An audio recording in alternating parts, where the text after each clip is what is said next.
Sheriff David Douglas, a historical fiction. Chapter 1, A Sheriff's Oath.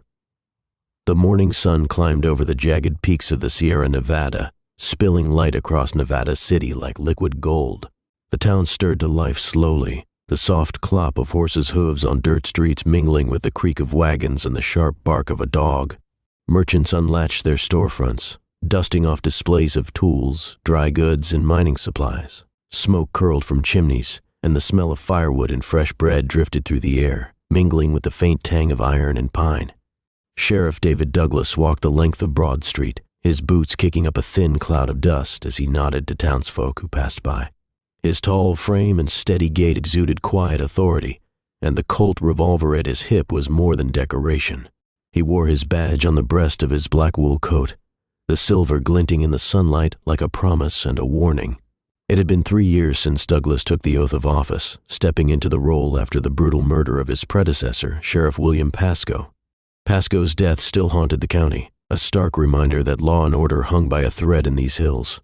Douglas, a former Wells Fargo shotgun messenger with a reputation for toughness, had been the obvious choice to replace him. His years guarding gold shipments from stagecoach robbers had forged a man unshaken by danger. But Nevada County was not a stagecoach route. It was a patchwork of mining camps, rough towns, deep ravines, and wild terrain that could swallow a man whole. He stepped onto the boardwalk outside the courthouse, a stout brick building that stood in contrast to the clapboard saloons and shops around it. Inside, the air was cool and still, carrying the faint scent of old wood and cigar smoke. Deputy Charlie Wade sat behind a desk piled with papers, his broad shoulders hunched as he scribbled in a ledger. He looked up as Douglas entered, his face lighting up in relief. "Morning, Sheriff," Wade said, rising to his feet. "You hear about the holdup out near Cement Hill last night?" Douglas nodded, removing his hat and running a hand through his dark hair, flecked with streaks of gray. "I heard. A couple of travelers waylaid, robbed at gunpoint. Same 2 men as before?" "Sounds like it," Wade said. "Description matches. Tall fella with a scruffy beard and his smaller partner. They've got the whole area spooked." Douglas frowned, his jaw tightening. It wasn't the first time he'd heard of these highwaymen. For weeks, the duo had been targeting travelers on the roads between Nevada City and North San Juan, striking with precision before melting into the hills. Their audacity had grown with each robbery, and so far, no posse had managed to catch them. He crossed to the map pinned to the wall, its surface covered with pencil marks and notes. Cement Hill was circled in red, an area of steep trails, abandoned mining claims, and thick woods that provided ample hiding places. Douglas traced the lines with a finger, his mind already working through the possibilities. "They're not amateurs," Douglas said. "They know the terrain too well, but every man's got a pattern, and sooner or later they'll slip." Wade hesitated. "You think it's time to put together a posse? Take a group up there and flush 'em out?" Douglas shook his head. "Too risky. A big group will scare 'em off, and we'll end up chasing shadows. Better to go quiet. Fewer men, less noise." Wade frowned. "Fewer men means more danger." The sheriff's eyes hardened. "Danger's no stranger to Mem." The words were simple, but they carried weight. Douglas had faced danger countless times, from armed robbers on stagecoaches to drunken brawlers in saloons, but this felt different. There was something about the growing boldness of these highwaymen that unsettled him. They were calculating, and dangerous men with nothing to lose were the hardest to predict. Outside, the town was alive with the rhythms of daily life, miners hauling supplies, women haggling over produce, and children chasing each other in the dusty streets. Douglas paused on the courthouse steps, looking out over the town he had sworn to protect. Nevada City, once a beacon for gold seekers, was now a place of families, merchants, and hard-working miners who'd stayed after the boom ended.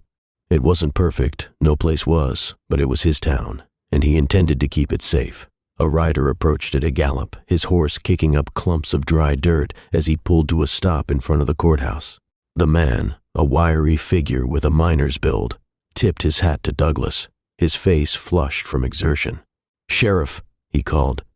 "Heard you were looking for those bandits. Word is they've been seen near Cement Hill again. Some of the boys say they've set up camp out there." Douglas nodded, already making up his mind. "Thank you, Mr. Logan. I'll look into it." The man tipped his hat again and spurred his horse, riding off down the street. Douglas turned to Wade. "Get the buggy ready and bring the dog. I'll head up there myself." But first, I've been told there are some men in Grass Valley who have information. I'll head there, then out to Cement Hill." Wade started to protest, but the sheriff raised a hand. "No arguments, Charlie. The longer we wait, the harder they'll be to catch." As Douglas prepared to leave, the sense of unease he'd felt earlier sharpened. He couldn't shake the feeling that this trip might not go as planned, but he pushed the thought aside. There was a job to do, and Sheriff David Douglas was a man who saw things through. As he stepped into the sunlight and strode toward the stable, the town watched him go, unaware of what the day had in store. Chapter 2. Grass Valley Shadows. The road from Nevada City to Grass Valley cut through a landscape that seemed to hold its breath. Rolling hills, thick with pine and cedar, loomed on either side of the narrow dirt trail. The heat of late July bore down, shimmering in the distance and turning the occasional clink of a blacksmith's hammer into a ghostly echo. Sheriff David Douglas guided his horse-drawn buggy steadily southward, his eyes scanning the horizon for trouble. In these hills, peace was always fleeting. Grass Valley, a town that had once rivaled Nevada City during the height of the gold rush, came into view as Douglas crested the last ridge. Unlike its quieter neighbor, Grass Valley wore its rugged character on its sleeve. The town sprawled unevenly, a mix of stately Victorian homes perched on the hills and ramshackle miners' cabins clustered around its outskirts. Smoke curled from chimneys and the scent of coal mingled with the sharper tang of quartz dust carried by the breeze from the mines. The almost constant low thump-thump-thump of the stamp mills echoed in the distance, punctuated by the raucous sounds of miners spilling out of saloons after a hard shift underground. Even at midday, Grass Valley seemed to hum with life, its streets bustling with wagons and pedestrians. Yet beneath the noise and activity lay an undercurrent of unease, a town on edge, wary of the shadows that lingered just beyond its boundaries. Douglas pulled his buggy to a stop near the bustling intersection of Mill and Main Streets. A knot of men stood outside a general store, their conversation halting as they noticed the sheriff's arrival. He nodded to them as he climbed down, his boots hitting the ground with a soft thud. "Sheriff?" one of the men greeted, tipping his wide-brimmed hat. "You looking for those road agents?" Douglas adjusted his coat, his expression grim. "Heard they've been seen around here. What do you know?" The man glanced at his companions, then back at Douglas. "Couple fellas said they were outside Nevada City and saw two strangers heading north of Sugarloaf Mountain a few days back. Tall one had a beard, and the other looked like a kid, barely old enough to hold a pistol. Reckon they're the ones." "Any idea where they're camped?" Douglas asked, his voice calm but firm. Another man, older and hunched from years in the mines, spoke up. "Hard to say, Sheriff. That area's got more nooks and crannies than you can count. Could be anywhere up there. But if they're smart, they're keeping close to the old trails, easier to slip away if someone comes looking." Douglas nodded, his jaw tightening. He'd spent enough time in these hills to know how easily a man could disappear. Cement Hill, with its abandoned claims and overgrown paths, was a labyrinth. If the highwaymen were holed up there, they had the advantage. "Appreciate the information," Douglas said, tipping his hat before heading back to his buggy. "Stay vigilant.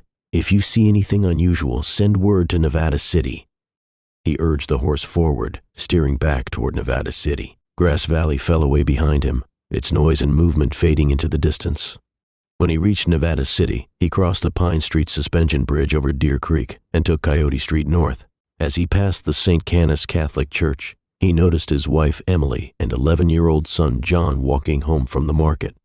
Emily balanced a basket of fresh produce on her hip, while John trailed behind, a sack of potatoes slung over one shoulder. David slowed the buggy, tipping his hat.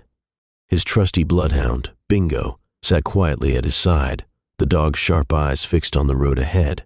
"Pa," John called, dropping the sack and jogging over. "You're going after those highwaymen, aren't you?" David nodded, giving his son a quick smile. "That's right, son. North of town.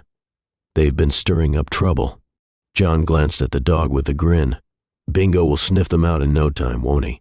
"Sure will," David said, his tone steady. Emily approached, her face calm but her voice tight with worry. "Be careful, David. Please." "I will," he assured her, meeting her eyes. "It's nothing we can't handle."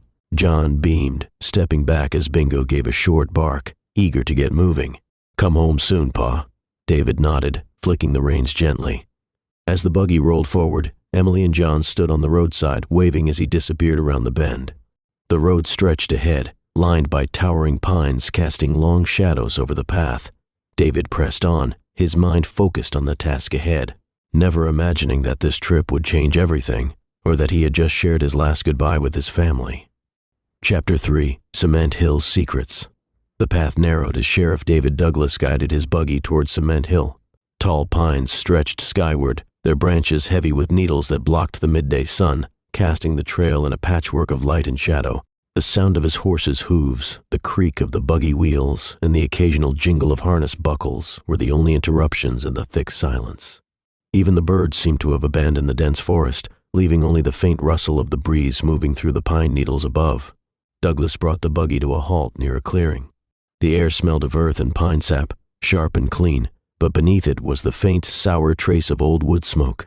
He climbed down, his boots crunching softly on the dry ground, and loosened the reins so his horse could graze. His dog leapt from the buggy, nose to the ground, sniffing the edges of the clearing with fervent interest. "Find something, boy," Douglas murmured, adjusting his hat as he followed the dog's movements. The animal paused at a spot near a cluster of boulders, then sniffed deeper, tail wagging slightly. Douglas crouched and ran his fingers over the ground. The dirt was disturbed, a faint indentation, as though something heavy had been dragged across it. A boot print, pressed into the soft red dirt, confirmed his suspicions. They'd been here. The sheriff stood, scanning the area. Cement Hill was a maze of overgrown mining claims, narrow trails, and forgotten shafts hidden beneath layers of foliage. The remains of the gold rush still littered the landscape, rusted shovels half buried in the ground, decayed timbers marking the entrances of old tunnels. Douglas had spent years navigating these hills during his time as a Wells Fargo shotgun messenger, but even he knew the dangers of this terrain. One wrong step, and a man could vanish into a shaft no one had seen in decades. Then he noticed something that made his breath catch. A set of smaller prints, almost too faint to see, led away from the camp. The spacing was uneven, the impressions light, as though whoever made them had been moving carefully, perhaps trying not to be seen. Douglas stood, his grip tightening on his revolver. A third person? He placed a hand on the revolver holstered at his hip. His senses sharpened as he moved cautiously through the clearing, his eyes flicking between the shadows that stretched long and dark under the trees. The highwaymen had been operating in this area for weeks. If they were camped nearby, he was closing in. The faint remnants of a trail led him deeper into the woods, where the underbrush thickened and the air grew cooler. His dog moved ahead, nose low, tail wagging with intent.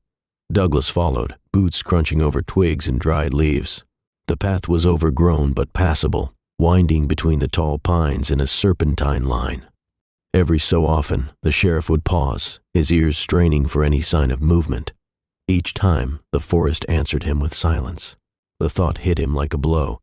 He'd prepared for 2 men, but 3 changed everything. The third person could be a scout, a lookout, or another accomplice lying in wait. The sheriff took a deep breath, steadying his nerves. He knew the risks of going further without backup, but every minute he waited gave them more time to escape. He had no intention of letting them slip through his fingers again. The dog growled softly, its gaze fixed on the trees beyond the campsite. Douglas followed its line of sight, his eyes narrowing as he caught a flicker of movement, a shadow shifting among the branches. A crow cawed and started in flight. He raised his revolver, aiming at the trees, his voice calm but commanding. Near a bend in the trail, the dog froze, its body tense and its ears perked. It let out a low growl, the sound rumbling softly in its chest. Douglas stopped, scanning the area with his eyes. His heart beat steady but hard against his ribs as he stepped forward, crouching low to peer around the bend. "Come out," he called. "No one needs to get hurt. Let's end this peacefully." There, nestled in the shadows of a rocky outcrop, was the faint outline of a campsite. A crude fire pit, now cold and filled with ash, sat at the center. A blanket was crumpled near a log, and the charred remains of a tin can rested in the dirt. It was a temporary camp, hastily abandoned. The sheriff's eyes narrowed as he stepped closer, his revolver held at the ready. For a moment, there was no response. Then, the unmistakable crack of a twig underfoot echoed through the woods, followed by the sharp metallic sound of a gun being cocked. Douglas tensed, his finger brushing the trigger as he scanned the tree line. The silence shattered. A gunshot rang out, the sharp crack bouncing off the trees. Douglas dove behind the nearest boulder, returning fire instinctively. The dog barked wildly, retreating to the safety of the sheriff's side as bullets tore through the underbrush. The dog sniffed around the site, circling the fire pit and moving toward the blanket. Douglas followed, crouching beside the log to examine the ground. More tracks, 2 sets of boots, one pair large and worn, the other smaller and newer. The highwaymen. They couldn't be far. They weren't running. They were fighting. Douglas's breath came in measured bursts as he crouched low, revolver in hand. The shootout had begun, and there was no turning back now. Somewhere in the chaos of Cement Hill, the shadows came alive, and the sheriff's hunt reached its deadly crescendo. Chapter 4: The Gunfight at Cement Hill. The forest stood silent as late afternoon light filtered through the dense canopy, casting dappled shadows on the ground. Sheriff David Douglas crouched behind a boulder, revolver in hand, while Bingo growled softly beside him. The dog's sharp instincts and tense posture signaled danger ahead. The sheriff's breathing was steady, but his mind raced, calculating his next move. Shots had been exchanged, and now the woods were unnervingly quiet. The only sounds were the faint rustle of leaves in the breeze and the rhythmic tapping of a woodpecker echoing from a distant tree. Somewhere nearby, the highwaymen waited, no doubt plotting their escape or their next move. Douglas shifted slightly, peering around the edge of the boulder. His sharp eyes scanned the forest, seeking any sign of movement among the trees. A faint disturbance in the underbrush caught his attention, a shadow moving low to the ground. Without hesitation, he raised his revolver and fired, the sharp crack of the shot reverberating through the forest. A muffled curse followed, confirming he'd hit his mark. "Out!" Douglas commanded, his voice firm and steady. "You've got nowhere." A moment of silence stretched thin before a figure stumbled into view, clutching his side. The man was wiry and disheveled, his face twisted in pain. Douglas stepped out cautiously, revolver trained on the man. "Drop the weapon," the sheriff ordered. The highwayman hesitated, grip tightening on the pistol in his hand, but Bingo's low growl convinced him otherwise. He let the weapon fall to the ground with a thud. "Where's your partner?" Douglas asked, stepping closer. The man didn't answer. Instead, his eyes darted over Douglas's shoulder. Before the sheriff could react, a bullet tore through the air, striking him in the shoulder. Douglas staggered back, pain searing through him as he dropped to one knee. Bingo barked furiously, charging toward the source of the shot. A second highwayman, tall and scruffy-bearded, emerged from the shadows, rifle trained on Douglas. Blood soaked through the sheriff's sleeve as he raised his revolver, firing twice in rapid succession. One bullet grazed the man's arm, and the second struck him square in the chest. The bearded highwayman collapsed to the ground, rifle clattering beside him. Douglas gritted his teeth, vision swimming as he struggled to stay upright. The first highwayman made a desperate dash for the trees, but Bingo lunged at him, knocking him to the ground. The dog's snarls echoed through the forest as the man screamed in panic. Douglas forced himself to his feet, revolver heavy in his hand, and approached the scene. "Call him off," the man pleaded, voice trembling. Douglas whistled sharply. Bingo reluctantly released his grip, stepping back with a growl. The sheriff leveled his revolver at the man. "You're under arrest," he said, voice firm despite the pain racking his body. Before Douglas could secure the man, a sudden sharp pain ripped through his back. The sheriff fell to the ground, gasping for breath as his revolver slipped from his grasp. Turning his head, he caught a fleeting glimpse of a boy no older than 12, clutching a rifle with trembling hands. The child's wide eyes were filled with terror as he turned to run, disappearing into the woods. Bingo whined and nudged Douglas, pawing at him as if to rouse him. The sheriff's vision blurred, the edges of the world growing dim. He reached out, fingers brushing the dog's fur. "Stay, boy," he whispered hoarsely. "Stay with me." As the light faded, Bingo lay beside him, head resting gently on the sheriff's chest. The forest grew still once more. Chapter 5: The forest gives up its secrets. The morning sun climbed steadily above Nevada City, casting long shadows across the quiet streets. Bingo had appeared at first light, bounding into town covered in dirt and panting as if he'd run for miles. His sharp barks broke the stillness of the morning, drawing curious glances from townsfolk as he paced outside the sheriff's office. When Deputy Wade stepped outside to investigate, the dog let out a long, plaintive whine, pacing back and forth before barking again. "He's trying to tell us something," Wade said, his tone grim as more onlookers gathered. Douglas must be in trouble. It didn't take long for Wade to organize a search party. Armed with rifles and provisions, the men prepared for the rugged trails ahead. Bingo led the way, nose close to the ground, tail flicking with urgency. His determination was unrelenting, his every movement spurring the group forward. As the search party climbed the slopes of Cement Hill, the air grew heavy with tension. Conversations were few, each man silently bracing for what they might find. With grim resolve, they pressed on, following the dog deeper into the forest and, they hoped, closer to answers. The first sign of trouble was the buggy. It stood just off the trail, the horse still tied to a pine tree, pawing the ground anxiously. The buggy's reins were loosely looped over a branch, the leather worn but intact. Wade raised a hand to halt the group. "This is where it started," he said, his voice low. He approached the buggy carefully, noting the scattered scuff marks on the dirt trail leading deeper into the woods. The others exchanged uneasy glances. Bingo barked sharply, breaking the silence, and tugged on his leash, urging them forward. "Stay sharp," Wade ordered, his hand instinctively brushing the revolver at his side. He scanned the immediate area, but the forest held its secrets tightly. With a nod, he motioned for the group to continue following Bingo. The dog led them down a winding path, the underbrush and manzanita thickening as they moved farther from the buggy. The forest seemed to close in around them, sunlight filtering weakly through the dense canopy. The sound of their boots crunching over twigs and dry leaves mingled with the occasional call of a blue jay and the distant rhythm of a woodpecker. As they pushed deeper into the woods, the tension became palpable. Bingo stopped abruptly, his body tense, and whined softly, his gaze fixed ahead. Wade motioned for the group to fan out, each man gripping his weapon tightly. "Over here," one of the men called, his voice trembling.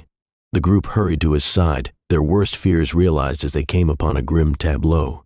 Sheriff David Douglas sat slumped against a large boulder, his head tilted back, his badge catching the faint light filtering through the trees. Blood stained his coat, and his revolver lay on the ground beside him, all but one chamber spent. Just a few feet away lay the body of a highwayman, his chest soaked in blood, a discarded pistol near his outstretched hand. The scene told a clear but tragic story. Douglas had fought valiantly, taking one of the assailants with him. Wade knelt beside the sheriff, his jaw tightening as he placed a hand on Douglas's shoulder. "You did your duty, Sheriff," he murmured, his voice thick with emotion. He straightened and addressed the group. "We need to take them both back to town. The people of Nevada City deserve to know what happened here." As the men worked to prepare the bodies for transport, Bingo sat silently at Douglas's side, his mournful eyes fixed on his master. One of the men reached out to pull the dog away, but Wade shook his head. "Let him stay. He's earned it." The group examined the area further, finding no immediate sign of the second highwayman. However, faint footprints leading away from the scene suggested someone had escaped. Wade's eyes narrowed. "We'll need to organize another search," he said. "This isn't over yet." The journey back to Nevada City was solemn. Douglas's body was carefully placed in the buggy, while the highwayman's corpse was wrapped in canvas and loaded onto a cart. The men walked in silence, their hearts heavy with the weight of the sheriff's sacrifice. When they arrived in town, a hush fell over the gathered crowd as they saw the bodies being unloaded. Emily Douglas stood on the steps of their home, her son John clinging to her side. Her face crumpled as Wade approached her, his hat in his hands. "I'm sorry, Emily," Wade said, his voice breaking. He fought hard. He took one of them down. Emily nodded through her tears, holding John close as the townsfolk gathered around to offer their condolences. Bingo sat by the wagon, refusing to leave Douglas's side even as preparations for the autopsies began. Nevada City mourned the loss of its sheriff, a man who had given his life to protect his community. As the sun set over the town, unanswered questions about the boy and the second highwayman lingered like a shadow over Douglas's legacy. Yet one thing was certain, the sheriff's bravery would not be forgotten, and his story would be told for generations to come. Chapter: A Legacy in Shadows. The funeral for Sheriff David Douglas drew nearly the entire population of Nevada City. The town's main street was lined with mourners, hats in hand, as the wagon carrying Douglas's casket, draped in a simple black cloth, moved slowly toward Pine Grove Cemetery on Red Dog Road. Behind the wagon, Emily Douglas and her son John walked solemnly, flanked by Deputy Wade and several other men from the search party. Bingo followed close by, his head low, his gait heavy with sorrow. The preacher's words were heartfelt but brief, focusing on Douglas's courage and his unwavering dedication to the law. As the casket was lowered into the ground, the gathered crowd stood in silence. The only sounds were the rustle of wind through the pines and the distant chirping of birds. Emily held tightly to John, who stood stoic, though his trembling hands betrayed his emotions. After the burial, the crowd dispersed slowly, leaving the Douglas family to grieve in private. Wade lingered nearby, his hat clutched tightly in his hands, his face lined with exhaustion. "We'll find whoever's responsible for this," he said softly to Emily. Emily's eyes were red-rimmed but steady. "I know you will, Wade. David wouldn't want this left unfinished." In the weeks that followed, Nevada City struggled to return to normalcy. The story of Douglas's final stand spread quickly, drawing reporters from nearby towns who filled the local paper with headlines about the sheriff's bravery. One article described the harrowing search and the grim discovery at Cement Hill, painting Douglas as a hero who gave everything to protect his community. However, the questions surrounding the incident refused to fade.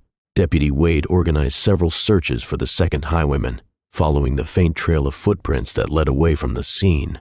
Though the searches yielded no concrete results, rumors began to circulate. Some claimed the highwayman had fled the state, while others whispered about the possible involvement of a young boy seen near Marysville. Emily Douglas tried to shield John from the gossip, but the boy was not immune to the curiosity of others. At school, his classmates whispered behind his back. John buried himself in his studies, determined to honor his father's memory by growing into a man his father would have been proud of. Years passed, and the story of Sheriff Douglas became a local legend, retold in saloons and around campfires. Cement Hill, once a place of gold mines and hope, took on an almost mythical status as the site of Douglas's final stand. In 1936, a marker was placed that read, "On this spot, Sheriff Douglas, a native son of the Golden West, gave his life July, bravely performing his duty. Alone he tracked a highwayman to this retreat and both fell in battle. It is believed that Douglas was pitted against two and that one escaped. The bodies lay parallel. The mystery of the boy lingered, resurfacing every so often when someone new arrived in town and asked about the details of the sheriff's death. Some speculated that the boy had been coerced by the highwayman. Others believed he had been a victim of circumstance, caught up in something he didn't understand. The truth, however, remained elusive. It wasn't until decades later, in the early 1960s, that the mystery took a startling turn. An old man, hunched with the weight of years, entered the office of the Union newspaper in Grass Valley. With trembling hands, he placed a letter on the editor's desk. His face was drawn, his eyes heavy with remorse. "I've carried this burden long enough," he whispered. "It's time." The letter, published in the Union days later, revealed a shocking confession. As a 12-year-old boy, the man had been coerced by the highwaymen into serving as their lookout. In the chaos of the gunfight, gripped by terror and desperation, he had fired a single fateful shot that struck Sheriff Douglas from behind. Overcome with panic, he had fled and spent a lifetime haunted by his actions. The revelation sent ripples through Nevada County. Some were outraged, demanding to know why the truth had been buried for so long. Others, moved by the man's torment, acknowledged the tragedy of a boy forced into a deadly game he didn't understand. John Douglas, now in his 70s, read the confession in silence. Memories of his father, the strength in his voice, the kindness in his eyes flooded back. The weight of the revelation was heavy, but it wasn't anger he felt. It was a quiet sadness for everyone involved. John traveled to Cement Hill alone. The site of his father's final stand was unchanged. The same towering pines, the same quiet breeze. He knelt by the marker that bore his father's name and brushed away a few fallen leaves. "I forgive you," he said, his voice steady but soft. His words were not just for the man who had confessed, but for his father, for himself, and for the small boy who had been caught in a moment he could never take back. The forest seemed to hold its breath, as if listening. John stood and placed a fresh sprig of pine on the marker. The scent was sharp, clean, alive, a reminder of renewal. He turned and walked away, leaving behind not only the marker, but the lingering shadows of the past. The legacy of Sheriff David Douglas endured, not just as a tale of bravery, but as a testament to humanity's capacity for forgiveness. The townspeople of Nevada City told his story for generations, not to dwell on tragedy, but but to honor courage, justice, and the unyielding strength of a community that remembered its heroes, not for how they fell, but for how they lived. The trees of Cement Hill stood silent, witnesses to history and its echoes. In the stillness, the forest seemed lighter, as if the truth had finally set it free.